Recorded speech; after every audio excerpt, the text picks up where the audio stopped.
Mtu anakaa huko nchi yake huko, yuko kwenye nchi huko, sio alishapata na uraia huko, kisa anaongea Kiswahili, sio huko mwingine amehifadhiwa huko, anawaambieni eti wasanii wa Kataeni walienda kwenye kampeni ya CCM. Ajira ya msanii si ni sanaa? Unatakaje mtu aache ajira yake? Nani kawaambieni wachezaji wanaocheza Manchester ni mashabiki wa Manchester? Nani kawaambieni wachezaji wanaocheza Simba ni mashabiki wa Simba? Nani kawaambieni wachezaji wanaocheza Yanga ni mashabiki wa Yanga? Uchezaji ni ajira yao.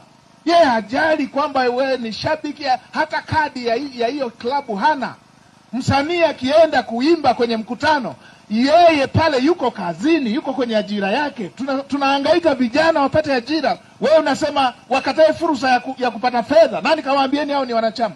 Nani kawaambieni wanaenda kuimba kwa kadi? Nani kawaambieni? Nani kawaambieni nyimbo za kwaya zile zinatengenezwa na